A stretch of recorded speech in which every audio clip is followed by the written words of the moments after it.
UEFA champions ലീഗിൽ Manchester സിറ്റിയെ പുറത്താക്കിക്കൊണ്ട് Real Madrid quarter ഫൈനലിലേക്ക് പ്രവേശിച്ചിരിക്കുന്നു.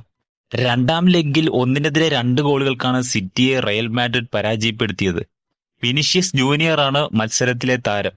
വിനീഷ്യസ് ജൂനിയറിന്റെ മികച്ച പ്രകടനത്തിലൂടെയാണ് രണ്ടാം ലെഗ് റയൽ സ്വന്തമാക്കുന്നത്. വിനീഷ്യസ് ജൂനിയർ 2 ഗോളുകളാണ് നേടിയത്. 22-ാം മിനിറ്റിൽ പെനാൽറ്റിയിലൂടെയും 93-ാം മിനിറ്റിൽ ചുവാമിനി നൽകിയ അസിസ്റ്റിലൂടെയുമാണ് വിനീഷ്യസ് ജൂനിയർ ഗോളുകൾ നേടിയത്.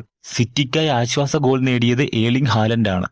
20-ാം മിനിറ്റിൽ റെഡ് കാർഡ് കണ്ട് ബെർണാർഡോ സിൽവ പുറത്തായതോടുകൂടി 10 പേരുമായിട്ടാണ് മാഞ്ചസ്റ്റർ സിറ്റി പൊരുതിയത്. എന്നാൽ അഗ്രഗേറ്റിൽ 1-5 ഗോളുകൾക്ക് തകർപ്പൻ ജയമാണ് റയൽ നേടിയത്. എംബാപ്പയും റോഡ്രിഗോയും ജൂഡ് ബെല്ലിംഗും ഒന്നും കളത്തിലിറങ്ങാതെ തന്നെയാണ് റയൽ മാഡ്രിഡ് ഇത്രയും വലിയൊരു വിജയം സ്വന്തമാക്കിയിരിക്കുന്നത്.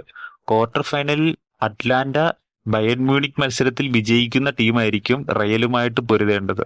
ഈ ഒരു ഫോമിൽ കളിക്കുന്ന റയലിനെ ബയേണിനോ അറ്റ്ലാന്റയ്ക്കോ പരാജയപ്പെടുത്താൻ സാധിക്കുമോ എന്നത് കണ്ടു തന്നെ അറിയണം.